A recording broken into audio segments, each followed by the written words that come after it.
नमस्कार, कार्यक्रम मुद्दा में आपका स्वागत है। मैं हूं आपके साथ रविंद्र सिंह और हम आज बात करेंगे तेल पर सियासत की। केंद्र सरकार ने पेट्रोल और डीजल पर एक्साइज ड्यूटी कम करके लोगों को बहुत बड़ी राहत दी है। हालांकि केंद्र सरकार के पेट्रोल और डीजल पर राहत देने की घोषणा के बाद सियासत भी शुरू हो गई।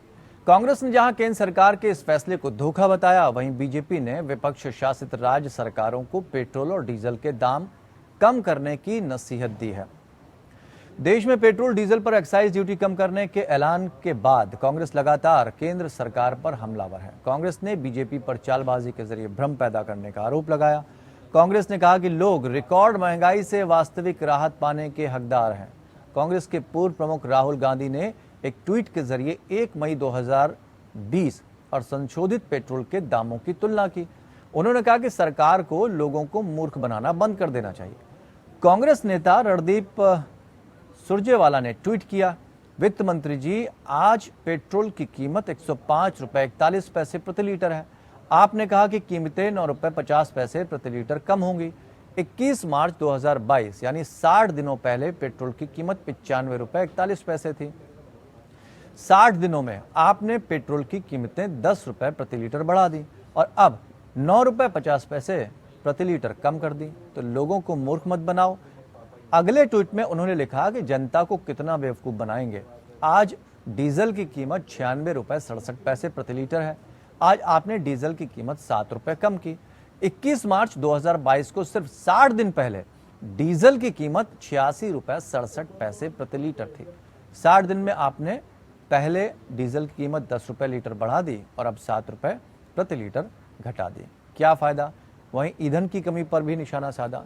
तमाम बातों पर विपक्षी दलों का निशाना लगातार सरकार पर जारी है, लेकिन हकीकत क्या है इसको हम समझने की कोशिश करेंगे अपने इस मुद्दा कार्यक्रम में। और खास मेहमान हमारे साथ जुड़े हुए हैं, उनसे हम आपको रूबरू कराना चाहेंगे। हमारे साथ खास मेहमान के तौर पर विजय खेड़ा, प्रवक्ता बीजेपी जुड़ रहे हैं, और रत्नाकर सिंह, प्रवक्ता कांग्रेस हमारे साथ जुड़ रहे हैं। Professor Aman Agarwal, director Indian Institute of Finance, जिनसे हम सारी चीज़ों को समझने की कोशिश करेंगे कि दरअसल सियासत कौन कर रहा है तेल के दामों में। तेल के दामों के जरिए क्या खेल हो रहा है सियासत का, ड्रामेबाजी चल रही है, नौटंकी चल रही है, जनता को मूर्ख बनाया जा रहा है। जिस तरह के बयान विपक्षी दलों के आ रहे हैं उनको समझने की कोशिश करेंगे। पहले रत्नाकर सिंह के पास चलते हैं, क्योंकि विपक्षी दल बड़े तीखे प्रहार इन दिनों कर रहे हैं। रत्नाकर जी, एक बार फिर से सियासत चरम पर है। एक तरफ तो सरकार ने घटा दी है एक्साइज ड्यूटी, वो कह रहे हैं हमने कम कर दी है। पेट्रोल 8, डीजल 6 और गैस 200 रुपए कम कर दिए गए हैं, फिर भी आपको दिक्कत है। ऐसा क्यों? हर बात पर सियासत जरूरी? रविंद्र जी, दिक्कत तब नहीं होती जब आप पुराने रेट पे जो है पेट्रोल और डीजल के दाम लेके आते। राहुल जी ने जो ट्वीट किया उस पर देखिए किस तरह से ईयरली जो है 70 रुपए से अब 100 पार हो गया है। तो अगर पहले का रेट जो आता, अभी क्रूड ऑयल का बहुत खास तो कोई बढ़ा नहीं है, उससे भी ज्यादा क्रूड ऑयल था, तो कांग्रेस पार्टी जो है सब्सिडी देकर लोगों को टैक्स में डिस्काउंट दे करके और पेट्रोल डीजल के दाम कंट्रोल में रखती थी। लेकिन ये सरकार कितना बड़ा छलावा कर रही है। देखिए, ये सरकार जो है पहले जो है रेट बढ़ाती है और बाद में घटाती है। पहले अगर समझिए कि 50 रुपया बढ़ाती है तो 10 रुपया घटा देती है, तो उसमें क्या फायदा होता है। ये सरकार महज छलावा कर रही है। मैं आपको उदाहरण के तौर पे बता देता हूं। जैसा कि आप देखिए कि जब भी चुनाव होता है तो इस तरह का हथकंडा ये सरकार अपनाती ही है। और 5 राज्यों के चुनाव के पहले अगर आपने देखा होगा कि किस तरह से मोदी सरकार 10 रुपए पेट्रोल पे और 5 रुपए डीजल पे उन्होंने रेट घटा दिए थे। लेकिन जैसे ही चुनाव खत्म हुआ वैसे ही 16 दिन के अंदर, महज 16 दिन के अंदर इन्होंने 10 रुपए तेल के रेट बढ़ा दिए। तो ये जो चुनाव के पहले ये झुंझुना पकड़ाते हैं और बजाते हैं बहुत जोर से कि हमने कर दिया, और मोदी महिमा जो है मंडन शुरू हो जाता है सारे बीजेपी नेताओं का। तो ये जो है पूरी तरह से इनका छलावा है। आने वाले चुनाव में भी देखने को यही मिलेगा कि अभी जो उन्होंने कम किया है, जैसे ही चुनाव खत्म होगा इन राज्यों में, मध्य प्रदेश, छत्तीसगढ़ और गुजरात जैसे राज्यों में, जैसे चुनाव खत्म होगा हवाला दिया है। उन्होंने तो हवाला दिया था कि रूस यूक्रेन के चलते सारी चीजें महंगी हो रही हैं, तेल महंगा हो रहा है। वो तो सफाई दे रहे हैं और अपनी सारी बातों को पटल पर रख रहे हैं। रूस यूक्रेन के युद्ध और ऐसा भी नहीं है रत्नाकर जी कि आपकी सरकार में महंगाई नहीं बढ़ी हो। एक वक्त ऐसा था जब प्रणब मुखर्जी यही अपील करते नजर आ रहे थे विपक्ष से।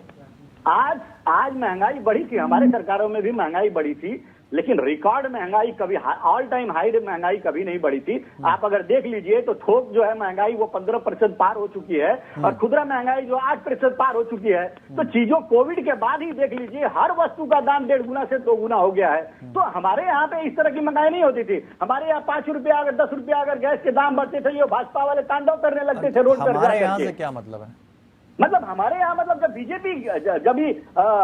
बीजेपी सरकार के अगेंस्ट में बीजेपी सरकार जब करती थी तो 5 रुपए 10 रुपए में करती थी। हम जब यूपीए का सरकार था तब की बात कर रहा हूँ, हमारे मतलब यूपीए सरकार। चलिए यूपीए सरकार के कह रहा हूँ। चलिए विजय खेड़ा जी से हम जवाब ले लेते हैं आपके सवालों का। विजय खेड़ा जी, गौरव वल्लभ भी कांग्रेस की तरफ से निशाना साध रहे हैं। 3 कदम आप आगे जाते हैं और 1 कदम पीछे आ जाते हैं, तो कौन सा राहत दे रहे हैं सरकार को? ये तो छलावा है, वो कह रहे हैं ये सियासी नौटंकी है।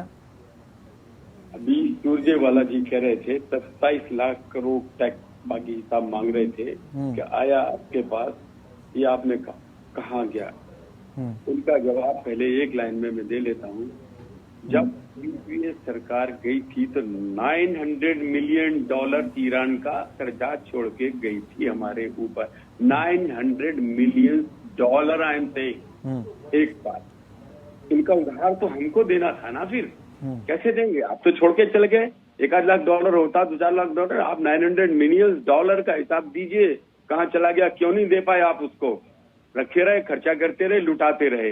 दूसरी बात, उस समय जब ये गए थे तो लगभग 1 लाख करोड़, बल्कि इससे अधिक बेड लोन छोड़ के गए थे। देखिए क्या करके गए थे, कैसा हमें देके गए थे आप। अब सवाल आता है आज का, नवंबर में जो हमने, उनका कहना है कि हमारी जब सरकार थी तब तो 5 रुपए पे ही बीजेपी बड़ा हंगामा काट देती थी, आज तो 10 रुपए बढ़ा रही है, इतना लंबा बढ़ा रहे हैं।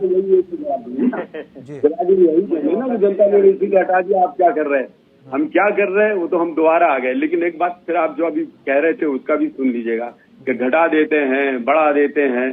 पूरी दुनिया जानती है यूक्रेन के बाद लड़ाई का सवाल हुआ, कम्युनिकेशन सिस्टम ठप हुआ, सप्लाई बंद हुई, प्रोडक्शन पूरे वर्ल्ड में बंद हुआ, सब जगह कॉस्ट इसकी बढ़ गई है।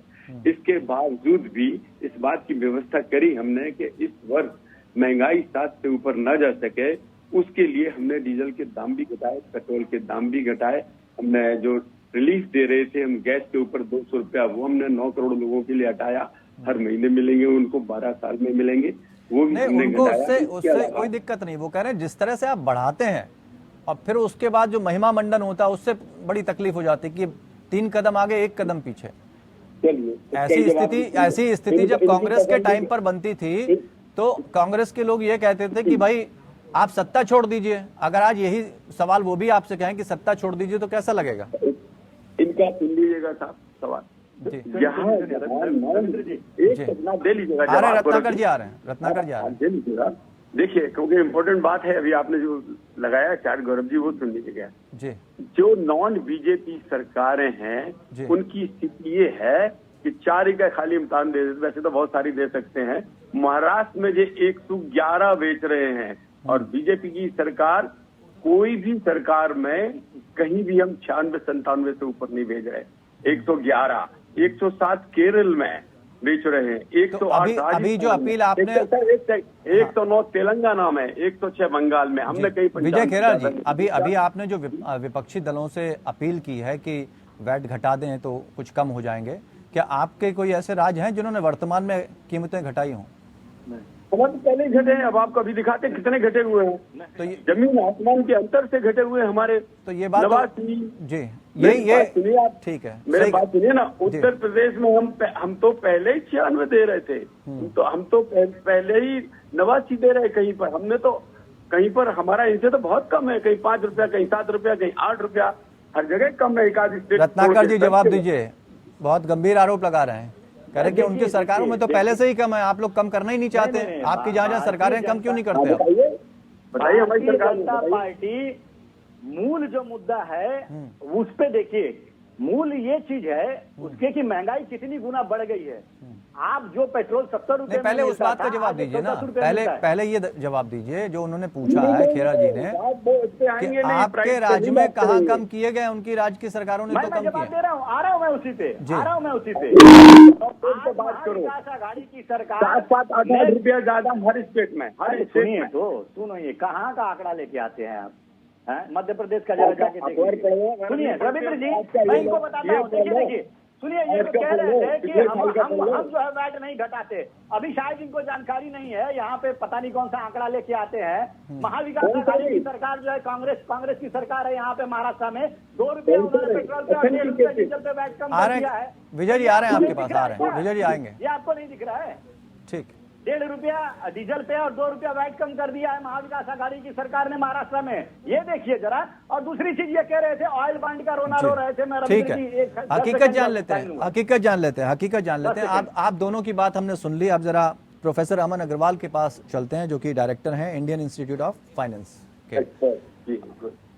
अमन जी, क्योंकि ये तो सियासत की बात करेंगे, चाहे कांग्रेस हो चाहे भारतीय जनता पार्टी, जनता को स्पष्ट चीजें दिखनी चाहिए, जनता को पता लगना चाहिए। सामान्य भाषा में हम इसको कैसे समझ सकते हैं? दोनों दल सियासत कर रहे हैं या एक कह रहा है कि हम राहत दे रहे हैं तो वास्तविक रूप से वहां राहत है? जी, दोनों दल अपनी अपनी जगह पे ठीक बात कर रहे हैं। पहली चीज तो ये है कि जो राहत दी गई है हमें उसको वेलकम करना चाहिए, उसका स्वागत करना चाहिए, क्योंकि 9 रुपया और जो 9.5 रुपया और 7 रुपया पेट्रोल और डीजल के दाम एक्साइज के अंदर कम किया है, उससे जाके थोड़ा बहुत रिलीफ हमें जो इन्फ्लेशन में दिखाई दे रहा है उसमें जरूर देखने को मिलेगा। पर ये इम्पैक्ट कम से कम 1.5 महीने से 2 महीने के बाद आएगा। नॉर्मली जब कभी भी रेट बढ़ते हैं या घटते हैं उसका इम्पैक्ट 3 महीने में आता है। बढ़ने का तो इमीडिएटली आ जाता है, जब घटते हैं तो घटने का जाके 2-3 महीने बाद आता है, पहली चीज। दूसरी चीज जो कही है सरकार ने वो ये कहा है कि एक्साइज के जो रेट हमने कम किए हैं वो हम ले आए हैं प्री कोविड लेवल पे। सिर्फ एक्साइज के रेट एक्साइज हम लेते थे लोगों से पेट्रोल और डीजल पे, और इवन गैस में भी 200 रुपया एलपीजी में कम करने की बात है। तो जो हमने कम किए हैं वो हम प्री कोविड लेवल पे लेके आए। वो तो ठीक है बात, उनके आंकड़े क्लियर दिखाते हैं इस बात को। जहां तक राहत की बात है, जो दाम बढ़े हैं, अब जैसे कहा गया कि 3 कदम आगे बढ़े 1 कदम पीछे बढ़े, ऐसा ही क्लियर दिखाई दे रहा है। और ये क्लियर है, जब हम अगर प्री कोविड लेवल की बात करें तो उस समय जो दाम था पेट्रोल का, आज का तो दाम नहीं है वो। तो जो एक एंड कंज्यूमर है, जो आप या मैं है, जब पेट्रोल डलवा रहे हैं, जो मार्च 2020 में पेट्रोल का दाम दे रहे थे वो तो आज नहीं दे रहे हैं हम किसी भी हालत में। तो ये कहना कि हम प्री कोविड लेवल दाम पे आ गए, वो नहीं है। वही कांग्रेस बात करना चाह रही है बार बार कि उस लेवल पे दाम नहीं आए हैं मार्केट के अंदर, डोमेस्टिक मार्केट के अंदर। पर ये जरूर है कि इससे रिलीफ मिलेगा। और इन्फ्लेशन पे जो एक्सेसिव बाहर पड़ रहा था, तेजी से बढ़ रहा था, और आरबीआई भी बार बार कह रही थी, उसमें भी थोड़ा रिलीफ देखने को मिलेगा। नहीं अमन जी, हम ये समझना चाह रहे हैं कि जो सरकार ये दिखाना चाह रही है कि महंगाई किस वजह से बढ़ रही है, हकीकत क्या है? उसी वजह से बढ़ रही है या कि सरकार उस तरफ सोच नहीं रही, विचार नहीं कर रही है, वो इसके अलावा भी बहुत कुछ कर सकती है?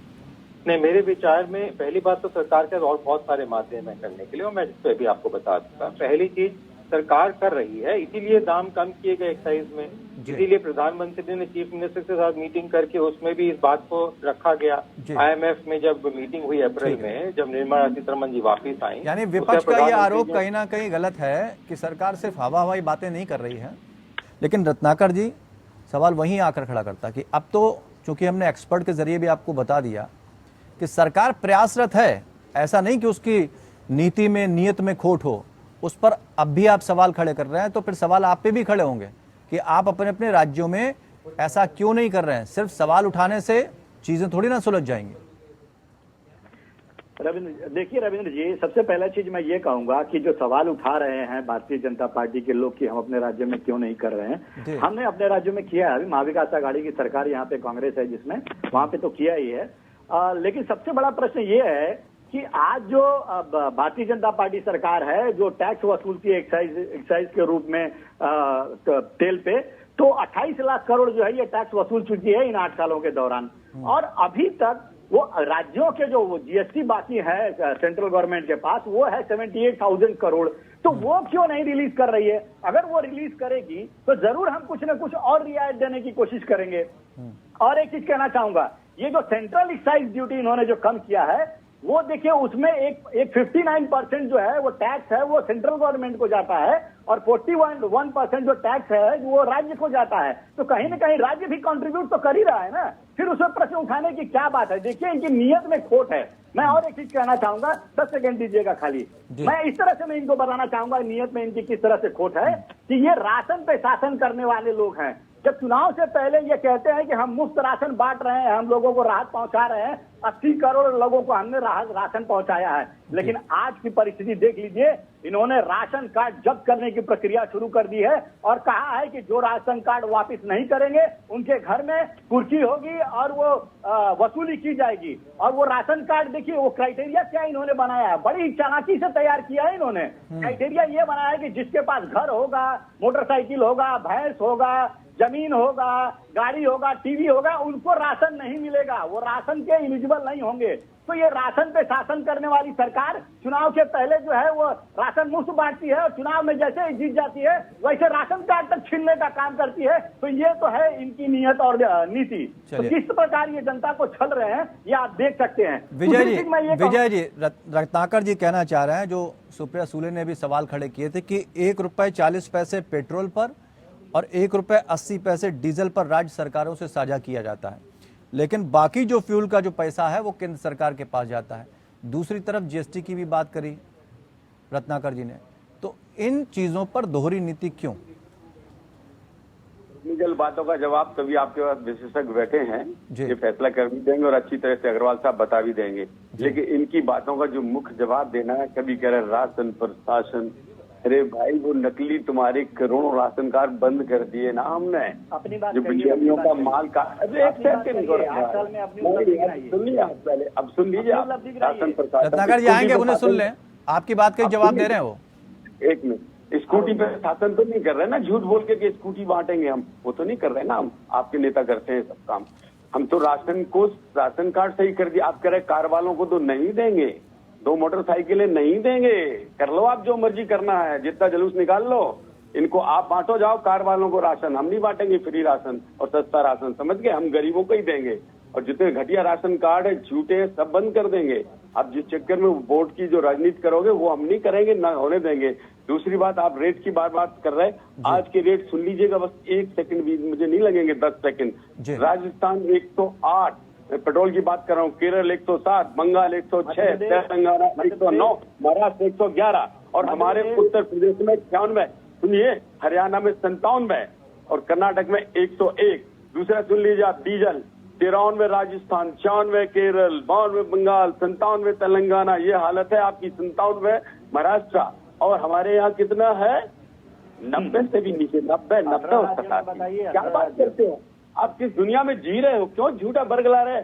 आपके नेता भी झूठा दिन भर बोलते हैं और आप उसी को फॉलो करते हैं। आप तो सच बोलो, ये तो आंकड़े हमने आज के पढ़ के सुना दिए, चैलेंज कर दीजिएगा आप अगर करना चाहते हैं तो। अगर मैं झूठ बोल रहा हूँ तो, लेकिन आपने कम नहीं करना है, करेंगे नहीं, क्योंकि शुरू से ही ज्यादा रखे, 1-1, 2-2 रुपया कम करके अब हमें राजस्थान का खाली आप दिखा रहे, तब भी रेट से होने वाले नहीं कर पाएंगे आप। रत्नाकर जी विजय जी ये कहना चाह रहे हैं कि जिन चीजों पर आपका कभी ध्यान नहीं गया, आपकी सरकारों का, जिन चीजों को आपने बिगाड़ कर रख दिया, चाहे राशन कार्ड का आप हवाला दे रहे हो, किसी को भी मुफ्त में चीजें बांटी जा रही हो, उसको व्यवस्थित करने में उन्हें समय लग रहा है, तो उसमें क्या दिक्कत है? उन्होंने कहा कार वालों को नहीं देंगे, हम बाइक वालों को नहीं देंगे, जो सक्षम है उनको क्यों दिया जाए?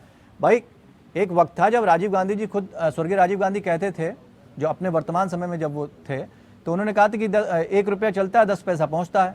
तो कम से कम वर्तमान की जो सरकार है वो ये कहने की कोशिश कर रही है कि जितना पैसा ऊपर से रिलीज हो उतना नीचे तक पहुंचे, जो जरूरतमंद लोगों तक है। उसमें भी आपको प्रॉब्लम है? रविंद्र भाई जी बिल्कुल ठीक समझे आप, ठीक बताए, है ना? तो वो काम सही करने की कोशिश कर रहे हैं रत्नाकर जी। देखिए, ये कह रहे थे कि कार वालों का नाम ले रहे थे, तो उच्च वर्ग का नाम ले रहे थे। इन्होंने ये क्राइटेरिया पूरा पढ़ा नहीं है, शायद इनको पढ़ लेना चाहिए। उसमें जो भैंस पालन वाले हैं ना, सुन लीजिए, आ रहे हैं विजय जी आ रहे हैं, जवाब सुन लेते हैं। रिप्ले दिखाइए क्या बोला, मैंने इनकी बात का जवाब दिया, मैंने नहीं बोला। मत रखिए, सुनिए, भैंस पालने वाले को, मुर्गी पालने वाले को, जमीन के हकदार को, टीवी वाले को, बाइक वाले को, ये क्या गरीबी में नहीं आते हैं? भैंस पालने वाला अमीर होता है क्या? अंबानी अडानी होता है, 5वां नंबर होता है विश्व का? ये बता दीजिए। आप अडानी और अंबानी को अमीर करते जा रहे हैं, और जो बेचारे गरीब राशन मिल रहा था जिनको, उनका भी राशन छीन रहे हैं। तो ये जनता आने वाली चुनाव में आपको सबक सिखाएगी। 10 सेकंड लूंगा रविंद्र जी खाली आपका। और जी देखिए, ये आरोप लगा रहे थे कि हमें ऑयल बॉन्ड का कह रहे थे कि 1 लाख करोड़, शायद इनको आंकड़ा नहीं मालूम है। जब 2014 में जब यूपीए की सरकार गई, उस समय 1,44,000 करोड़ का ऑयल बॉन्ड था, और इन्होंने अभी तक कितने वसूल लिए हैं? 28 लाख करोड़ रुपए जो है इन्होंने टैक्स के रूप में वसूल लिए। तो कहाँ 28 लाख रुपया और कहाँ आप रोना रो रहे हैं 1,44,000 करोड़ का? तो वो तो एक नगण्य चीज है जो आप बात कर रहे हैं। नगण्य चीज को क्यों बोलते हैं? देखिए, मैं रविंद्र जी एक चीज कहूंगा कि आज जो है एक्साइज ड्यूटी पेट्रोल पे जो है वो 19 रुपए 90 पैसा है, और यूपीए के सरकार में 9 रुपए 48 पैसा था। मतलब आप समझिए कि 2 गुना बढ़ गया है। आज एक्साइज ड्यूटी के रूप में ये लोग ले रहे हैं। और वहीं पे डीजल की अगर बात करें तो 3 रुपया 56 पैसा था तभी यूपीए की सरकार में, आज 15 रुपए 28 पैसा है। चलिए, तो इसका जवाब हम प्रोफेसर साहब से लेते हैं, प्रोफेसर अमन जी से लेते हैं। कहीं न कहीं अमन जी से जो है पॉकेट से पैसा ऐठने का काम। अमन जी, अगर बात 9 रुपए 48 पैसे की और 19 रुपए की अगर करते हैं, यहाँ पर कांग्रेस के जरिए ये बात कही जाती है, तो क्या लगता है कि उस दौर को इस दौर से कंपैरिजन करना ठीक है? परिस्थितियां भी बहुत सारी बदली हैं जिसके चलते ये सारी चीजें हो रही हैं। ऐसा कुछ असर भी देखा है, या जो केंद्र सरकार कह रही है उसमें और भी कुछ काम ऐसे कर सकती है जिससे राहत मिल सके? देखिए, ये पहली बात तो दोनों कालों को कंपेयर करना गलत चीज रहेगा। दोनों की परिस्थितियां बिल्कुल अलग थी। जो उनके समय में परिस्थितियां थी वो अलग थी, इनके समय में परिस्थितियां थी अलग हैं। ये कहना कि उन्होंने ऑयल बॉन्ड रेज किया वो गलत है, वो भी ठीक नहीं होगा। उन्होंने जो ठीक समझा उस समय उन्होंने वो कार्य किया। उससे भार पड़ा सरकार को, वो ये बीजेपी भी कहती रहती है, वो भी अपनी जगह सही है कि ये भार पड़ा है। जो बात ये है कि ये तो भारे ठीक है, एक दूसरे को कहते रहे। आम आदमी की सोचने की बात है, जो आम जनता है उसके ऊपर भार कैसे कम पड़े, चाहे बीजेपी करे, चाहे कांग्रेस करे, चाहे कोई एसपी करे, बीएसपी करे, कोई भी करे, उससे जो है भारतवर्ष का इतिहास नहीं लिखा जाएगा, ना भविष्य लिखा जाएगा। भविष्य इससे लिखा जाएगा कि एक अगर आम आदमी जो है खुश रहेगा, हिंदुस्तान की जनता खुश रहेगी, तो उससे प्रगतिशील देश बनाने की हम बात कर सकते हैं। तो मोदी जी बार बार कहते रहते हैं, पहले भी और भी जो आए हैं उन्होंने भी बार बार कहा है। तो इसलिए जो बात यह है कि किस तरीके से हम तेल के दाम कम कर सकते हैं, और उसको तेल के दाम कम करने के लिए तरीके कई आते हैं। पहली चीज जो है वो आपको पता है, एक तो जीएसटी जो है उसके अंदर लागू करके, और इस सरकार ने काफी कड़े कदम उठाए हैं पीछे जो हमने देखे हैं। ऐसे कदम उठाए हैं जो बड़ी बड़ी सरकारें पिछले 20, 25, 30, 40 सालों में नहीं कर पाई, इस सरकार ने करके दिखाया है। तो अब ये जीएसटी में जहां इनके पास सबसे ज्यादा क्षेत्रों स्टेट के अंदर इनकी वोटिंग राइट है और वोटिंग के थ्रू कर सकते हैं, तो वहां पे क्यों नहीं किया जा रहा? यानी अगर ये कहा जाए अमन जी कि सरकार पर जो आरोप लग रहे हैं उसमें उतनी सच्चाई नहीं जितनी होनी चाहिए, जिस तरह के प्रयास सरकार ने किए हैं वो बहुत मजबूती से कदम यहाँ पर उठाए हैं, ये समझना होगा। तो तेल पर जो सियासत हो रही है उसको अब आप समझ गए होंगे, क्योंकि इस कार्यक्रम के जरिए हमने आपको समझाने की कोशिश की। बहुत बहुत शुक्रिया सभी मेहमानों का हमारे साथ जुड़ने के लिए, इस चर्चा में शामिल होने के लिए। तो सियासत कहाँ पर है? ऐसा नहीं कि हमारे एक्सपर्ट ने दोनों को गलत बताया हो, विपक्ष को भी सही बताया है कि कुछ हद तक वो सही है, लेकिन ये कहना कि केंद्र सरकार इस पर ठोस कदम नहीं उठा रही, उसकी नीयत में खोट है, इस बात में सच्चाई नहीं है। ये जनता के सामने हमने बात रखने की कोशिश की। आगे भी बड़े मुद्दों के साथ हाजिर होते रहेंगे। फिलहाल दीजिए इजाजत, नमस्कार।